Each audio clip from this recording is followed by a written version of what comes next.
Welcome to Detroit. Doesn't matter if you have one ass cheek and 3 toes. I will beat your ass. You can drown them. And that's what we gotta be. That's who we have to be. Because that's our domain. That is our domain. Because we'll tread water as long as it takes to fucking bury you. Takes the snap, turns, gives to Montgomery, right side, end zone, touchdown, Detroit Lions! Yes. We are driven by Detroit. Hello, Detroit Lions friends, fans, and family members. Welcome on back to yet another episode of MCM Motor City Mania. I'm your host, David T. Pike. And as always, we're diving on in. Folks, obviously, we know that what is going around within the Detroit Lions fan base and around the NFL is the perception, the reality of what the Detroit Lions are right now. And let's call it for what it is. The Detroit Lions are a good team, but they're not a good enough team to realistically play up against some of the more elite teams in the NFL. At least not yet. Whether or not they're going to be this year, nobody really knows, save the good Lord above. It's like, we know the Lions have talent. We know that they are a talented team. We also know they're an experienced team. But we also know that for a lot of Lions fans, they don't give a hoot and hanny, they don't give a rat's ass, they don't give two anythings about how much experience or how much talent they have.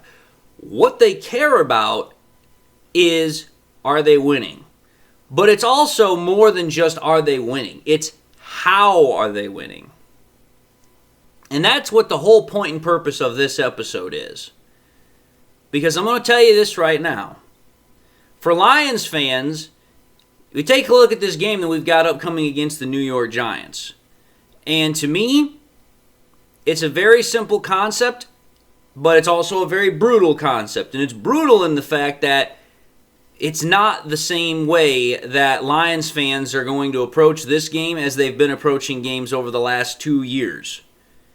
Because let's just call it for what it is.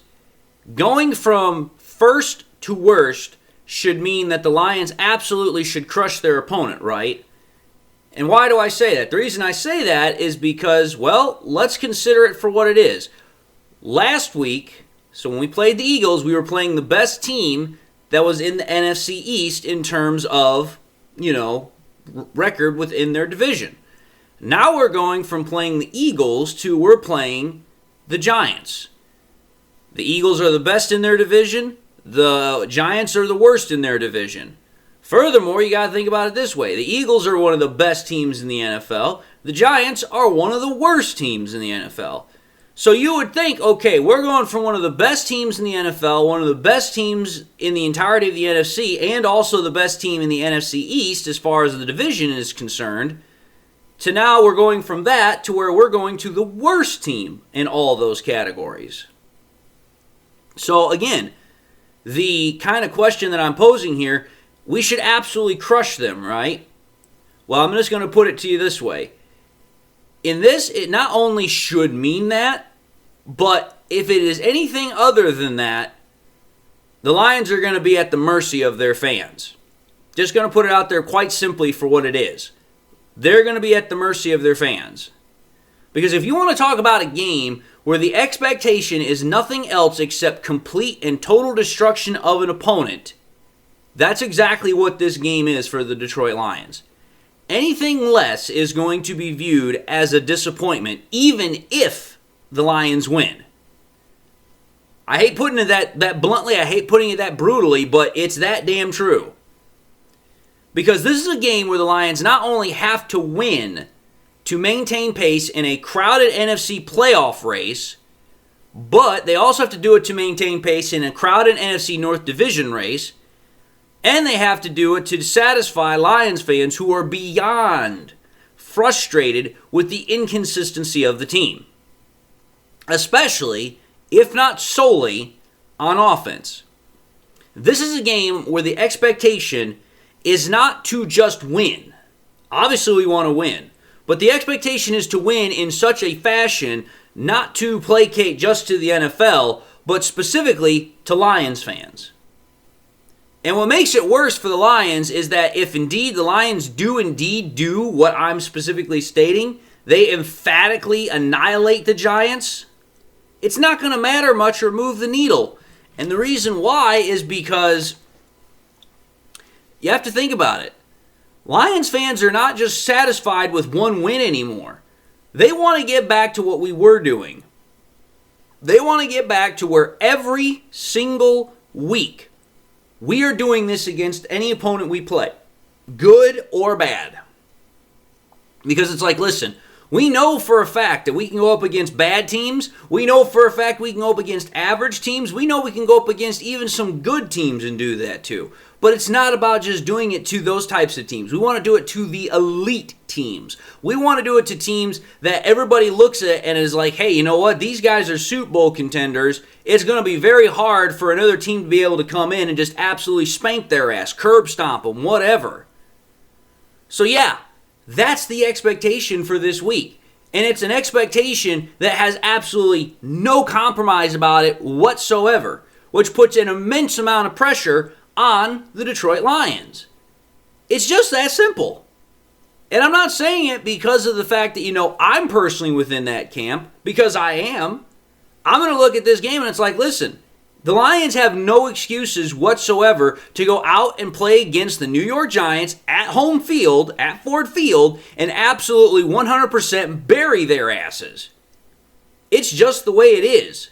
It's like, listen, you've spent the entire course of this season going between really good to really bad and back again, and it's like, listen, people are tired of that. Lions fans are especially tired of it. They want to see consistency. And the consistent factor is by consistently going out and absolutely curb stomping opponents. Now, let's understand how and why I am speaking so emphatically, so forcefully on this matter as to why the Lions have no choice but to completely annihilate, destroy, eviscerate the Giants. Reason number one. Let's take a look where obviously everybody's paying most attention to, which is the offense. When you take a look at our offense versus the defense that we've got coming in, I'm just going to call for what it is. The Giants' defense is unconditionally trash. The Giants are ranked 31st in the NFL in points given up with an even 300 points thus far. You do the simple math, that's 27 points a game they're giving up. A team that regularly surrenders that many has shown that they cannot stop opposing defenses either well or consistently. Again, the only team that the Giants have beaten that has any sort of merit or noteworthiness as far as mentioning is the Eagles. And that's when they beat them 34-17. And that is when the Giants actually did the very thing that I said the Lions had to do. Run the ball well, run the ball consistently, give their quarterback protection, and they win. Which is, if you recall correctly, the exact opposite of what the Lions did when we played the Eagles. Well, let's just put it in this phrase right now when we play the Giants. The Lions need, in the strongest terms imaginable, they need to carpet bomb the Giants with plays that are over 5 to 6 yards a pop every single damn play. Especially considering the fact that the Giants are tied for the 27th worst, in the NFL defensive category for surrendering yards per play. They're giving up 5.9 yards a play. So not only are they one of the worst defenses in points surrendered, they're one of the worst defenses in yards per play surrendered. And the reason why that is so big is because, let's think about this here. Who is another team in the NFC East that the Lions have played this year that we just absolutely, totally eviscerated, annihilated, destroyed, and not that very long ago? That would be the Washington Commanders. Some people refer to them as the Washington Redskins. I go with what they're actually called as the Washington Commanders, but believe me, I would much prefer calling them the other way. But think about it. When we played them, the Lions offense put up 44 points against the Commanders. We put up 546 yards on them on a grand total of 68 total offensive plays. That's 8 yards per play. Think about that. We gave the Commanders such an absolute thrashing offensively And that was against a defense in the Commanders that is actually ranked slightly better than the Giants. Not by much, but it's still ranked better, at least statistically. And in fact, that is a team that is largely the same in the terms of the level of suck that they are, because the Commanders are just that bad of a team, just like the Giants are. The only reason that the Commanders have gotten more wins is because, well, they've just got better offensive weapons overall. Plus, on top of that, they've got a better coaching staff. So it's like, okay, if we can put up 44 points, damn near 550 yards at almost 8 yards a play against the Commanders, and we were playing in their home stadium, now the Giants, who are even worse than they are coming to our home stadium, we should absolutely bury their ass. Which then leads me to point number 2. Kind of the counterpoint to the Giants' defense, the Lions' offense, it absolutely, without any reservation, it must feast. Plain and simple. And it's not to be like, oh yeah, you know what, we finally figured everything out. No, it's just to keep the hounds at bay, just to keep the wolves at the door. That's why this game is such the way it is, because it's like, listen, it doesn't matter if the Lions absolutely go out, put up 600 yards and put up a 50 burger, which it better be. That's going to just be the absolute bare minimum. Because, again, you have to understand something here. This Giants defense against our offense, it should not at all pose a single threat. The Giants, again, are 27th in the NFL in terms of pass yards given up. And on top of that, they have the absolute worst rush defense in total yards given up. So not only can they not stop the ball being thrown against them, they can't stop the run at all. They're absolutely a literal sieve when it comes to stopping the run. And what do we've got? Oh, that's right. We've got Jahmyr Gibbs. We've got David Montgomery. We should absolutely just cruise through them like a hot knife through butter. Because not only are the Giants the worst rush defense in terms of total rushing yards given up, they're the worst rush defense in yards per rush given up at 5.5 an average a rush, which is 32nd. They've given up they're tied 30th for the most touchdowns rushing given up with 15, and they're tied 30th with the most first downs given up by a rush with 86. Think about that. A defense that is as loose as the Giants in terms of the run game, looser than freaking, panties on prom night, it should mean that this offense should be absolutely able to dominate the line of scrimmage. And by should, I mean it better. It absolutely better.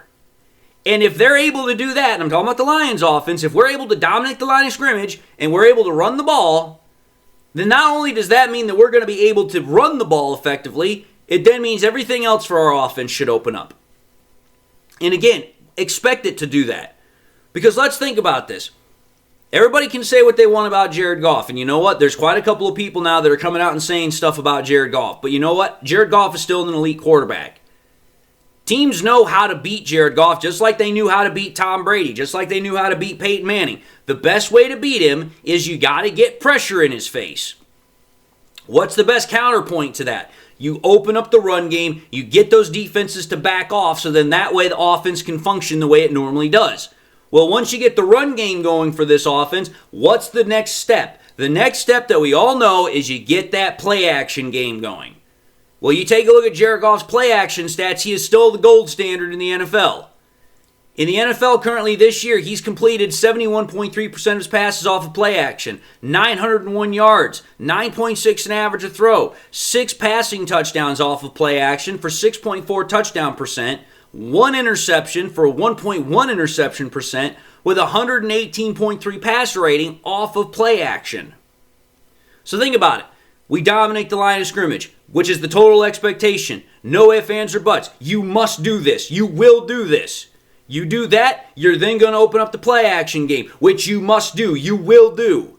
And then, if you get that play action game going, okay, you've established the run game, you've established the play action game. Now you get the main passing game open. And then the offense as a whole is just flowing like Quicksilver. Or for those that don't know what Quicksilver is, it's mercury.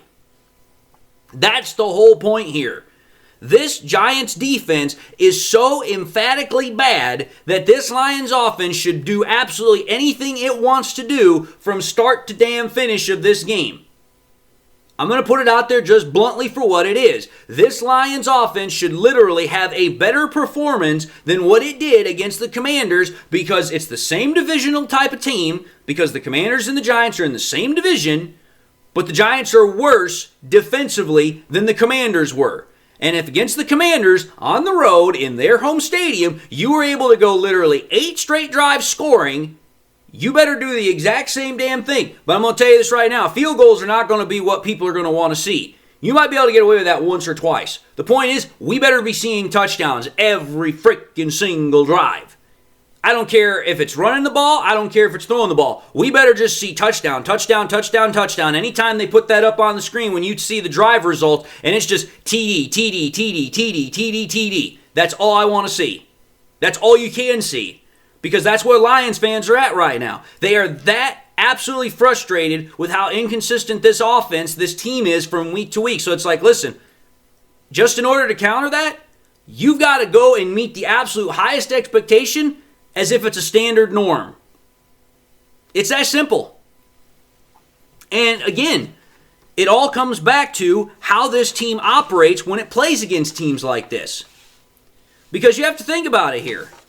It's not just the fact that, the Lions' defense is going to play its game the way it normally plays.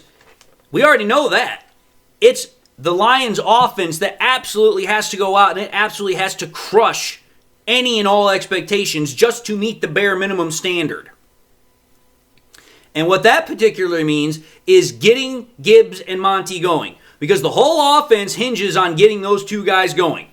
Which again, against the worst rush defense in the entirety of the NFL, the Lions have absolutely no excuses in which to do just that. Because again, you go back to that game that we just played against the Commanders. We literally ran the ball for over 200 yards against that defense. And again, the Commanders' run defense statistically is better than the Giants. And you go back to that game against the Commanders. Gibbs absolutely went off. Not only as a runner, but as a receiver. In that game against the Commanders, Jahmyr Gibbs ran the ball 15 times for 142 yards. That's 9.5 an average a rush with 2 rushing touchdowns. He then capped it off with 3 receptions for 30 yards at 10 an average a catch with 1 receiving touchdown. For the entire game, Gibbs had 172 total scrimmage yards with 3 total touchdowns. That's absolutely what you need to see. That's absolutely what we're demanding to see. That's absolutely what the standard is at this point. And if that's what does happen, and it better happen, if Gibbs comes close to anything similar to that performance, not only in terms of running the ball, but also in terms of receiving the ball, but receiving I'm not carrying as much as I am running it. But if Gibbs does that, the Lions must absolutely crush the Giants with resounding force. I mean, I've said it before, we need to bury him. But you want to know what I want to equate it to? The Lions need to bury the Giants so bad, so far beneath Ford Field, that people are going to be looking for them the same way they've been looking for Jimmy Hoffa. Looking but not finding. So yes, I 100% expect, demand that the Lions must crush the Giants to meet the expectations, which is so ridiculously high, but that's the standard that Lions fans are at right now. Because that's where Lions fans are. It's like, listen, we are tired of this one-on, one-off every week. Okay, you know what? One week we look like we're a Super Bowl champion. The next week it looks like we're not even going to get anywhere. You have to start doing this on a weekly basis because that is the standard that you have set for yourself. That's the standard that you set for yourself last year with the play that you had last year. You have to get back to doing that. And I understand that, you know what, it's unfair, but it's the justified reality. It's the totally justified reality of the level of frustration that Lions fans are at right now. And I'm not saying all of them, but a good majority of them are at because they are so tired of this Lions team being Mr. Jekyll and Dr. Hyde. Or Dr. Jekyll and Mr. Hyde. I don't give a damn which way you want to call it from the storybook. The point of the matter is, it's like, we want to see consistency. And we want to see consistent, absolute domination. That's what we want to see. And I know the Lions players, they want to see it too. But you know what? They need to start hearing it from us on a regular basis. And it's like, listen, we're not just satisfied with just wins anymore. Yes, the wins are the most important thing. But we're wanting to win in a way to where it's like, listen, nobody doubts how we're winning games. Nobody doubts who's winning games. And nobody doubts the ability of us as a team in how we win those games. So I'm going to tell you this right now. I'm not just going to put this in the terms of, this is what we need in terms of a blanket overall vague statement. The expectation for this offense is very simple. If you were able to score 44 points against the Commanders, you need to be scoring 50 points, bare minimum, against this Giants defense. Number one. Number two, if Goff is able to have a 75.8 completion percentage against the Commanders, he needs to meet that bare minimum or better against the Giants. If he was able to get 320 yards passing against the Commanders, he needs to get that and more against the Giants. If he was able to get 3 passing touchdowns, he needs to get more than that against the Giants. That's number two. Because I already said number one was getting 50 points, bare minimum. You take a look at Gibbs. Gibbs had 142 yards rushing against the Commanders. Pretty much what that means for me, since we're obviously going to try and get Monty going as well, he's got to get 100 yards or more rushing. He's got to get 5 dead even in average a rush or more. He's got to get 2 touchdowns or more in terms of rushing the ball. And then for Amon-Ra St. Brown and for J-Mo, both of them have got to get 70 yards or more receiving. They've got to get 6 or more receptions. And they've got to get at least a touchdown receiving or more. Again, I know it sounds outrageous. I know it sounds unfair. But you know what? That's what the situation has become for the Lions offense and thus the team. You must absolutely bury teams so far that it is not even a contest. You must bury teams so deep that it's like, ain't nobody going to find them. Because that's what has happened, because you have literally dragged your feet, because you've literally played this Dr. Jekyll and Mr. Hyde crap all damn year. You're going to have to start doing this on a weekly basis just to get back the confidence and trust that the fans have in this team, which currently at this point, there's no other way to say it. It's fractured. It's not broken yet, but it is completely fractured. So now you have to go into damage control mode, and damage control mode means you have to inflict the most damage you possibly can on every single opponent you possibly can do it to. It's that simple. That's why I'm saying what I'm saying with this episode. We must emphatically annihilate the Giants. It had better be a 50-burger. And not just a 50-burger and, the other team puts up 30 points. No, it's got to be such a massive spread of points to where when you take a look at all the other points from the week, it's like, man, this team just absolutely got annihilated, destroyed, tore apart. It's not even coming back. That's what this game needs to be like. And if you do that, congratulations, you've met the standard. Congratulations, you've met the bare minimum requirement for this week. Good job. Again, I'm not saying that to be cruel. I'm not saying that to be mean. I'm saying that because that's where Lions fans are at, most of them. You have got to get back to your ways of absolutely dominating opponents if you want to start getting back into their good graces. The days of just, you know what? Again, like I've said, being good enough is no longer good enough. You need to be elite. You need to dominate. You need to literally crush people to a point to where it is not even funny. You actually start feeling sorry for the other team. That's where we're at. Right, wrong, or indifferent. That's the situation for what it is. But anyway, I've reached the end of my episode, so I'm going to end it and say thank you all for watching in another episode of MCM Motor City Mania. If you like what you saw, by all means, I highly encourage y'all to watch the next episode. Also encourage y'all to do this. If you enjoyed the content, I hope to gain your subscription if I had not yet done so already. Also, if you subscribed in the past and you forgot to do so at the time, or you just subscribed and you not yet had a chance to do so, I want to also encourage y'all, make sure you hit that bell notification icon so that you guys never miss any more content that I push out. I hope y'all are doing well. I hope y'all got something in your life that makes you happy, makes you smile. God bless, my friends. And until the next time we meet, I'll see you all in the next episode.